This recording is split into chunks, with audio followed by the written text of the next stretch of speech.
শীতকালীন ঝড় ডেভিন বা উইন্টার স্টর্ম ডেভিনের আঘাতে যুক্তরাষ্ট্রের ছুটির মৌসুমের ভ্রমণ পরিকল্পনা ভেস্তে গেছে।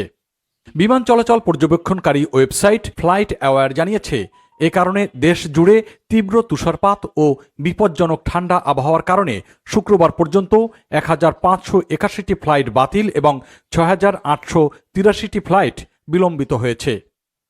ফ্লাইট অ্যাওয়ারের তথ্যে বলা হয়, স্থানীয় সময় শুক্রবার বিকেল 4টার মধ্যে মার্কিন অভ্যন্তরীণ ও আন্তর্জাতিক মিলিয়ে মোট 1581টি ফ্লাইট বাতিল হয়েছে।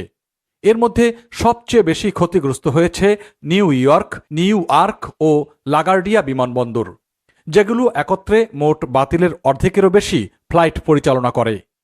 শুধু জেট ব্লু এয়ারওয়েজ বাতিল করেছে 225টি ফ্লাইট, আর ডেল্টা এয়ারলাইন্স বাতিল করেছে 212টি।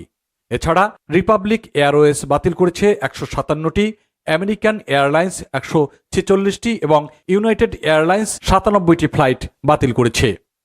জেট ব্লু জানিয়েছে, ডেভিন ঝড়ের কারণে শুক্র ও শনিবার মূলত উত্তর পূর্বাঞ্চলে প্রায় 350টি ফ্লাইট বাতিল করা হয়েছে, যেখানে তাদের সবচেয়ে বেশি ফ্লাইট ওঠানামা করে।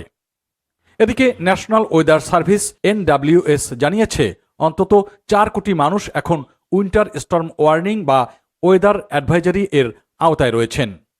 ক্যালিফোর্নিয়ায় বন্যা ও ঝড়ের সতর্কতা পেয়েছেন আরও 3 কোটি মানুষ, যেখানে তথাকথিত অ্যাটমসফেয়ার রিভারের প্রভাবে প্রবল বৃষ্টি হচ্ছে। নিউ ইয়র্ক সিটি যুক্তরাষ্ট্রের সবচেয়ে বড় নগরী প্রস্তুত হচ্ছে 10 ইঞ্চি বা 25 সেন্টিমিটার পর্যন্ত তুষারপাতের জন্য, যা গত 4 বছরের মধ্যে সর্বোচ্চ।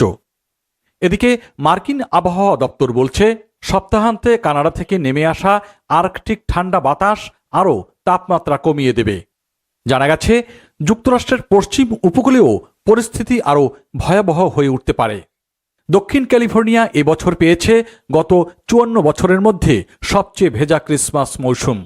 লস অ্যাঞ্জেলেসে বৃষ্টি কমলেও এখনও দ্রুত বন্যা এবং মাটি ধসের আশঙ্কা রয়েই গেছে। লস অ্যাঞ্জেলস কাউন্টির দমকল বিভাগ জানিয়েছে, বৃহস্পতিবার একদিনে উদ্ধার করা হয়েছে 100 জনের বেশি মানুষকে। এর মধ্যে একটি হেলিকপ্টার দিয়ে 21 জনকে আটকে পড়া গাড়ি থেকে সরিয়ে নেওয়া হয়। ন্যাশনাল ওয়েদার সার্ভিস সতর্ক করে বলেছে, ডেভিন ঝড়ের কারণে মধ্য পশ্চিম ও উত্তর পূর্বাঞ্চলে যাতায়াত বেশি বিপজ্জনক হয়ে উঠেছে। ভারী তুষারপাতের পাশাপাশি দৃষ্টিসীমা কমে যাওয়ায় ঝুঁকিপূর্ণ হয়ে উঠেছে সড়ক ও আকাশপথ। যুক্তরাষ্ট্রে ক্রিসমাস নিউ ইয়ার মৌসুমে সাধারণত প্রতিদিন গড়ে 1.5 থেকে 2 মিলিয়ন মানুষ বিমান ভ্রমণ করে থাকেন। তবে সেই যাত্রায় বিশাল বাধা হয়ে দাঁড়িয়েছে ডেভিন ঝড়। তবে এই সমস্যার মধ্যে যাত্রীদের বিকল্প তারিখে ফ্লাইট রিবুকিংয়ের সুবিধা দিচ্ছে বিমান সংস্থাগুলো। আবহাওয়া অফিস বলছে, পরিস্থিতি স্বাভাবিক হতে অন্তত আরও 48 ঘন্টা সময় লাগতে পারে।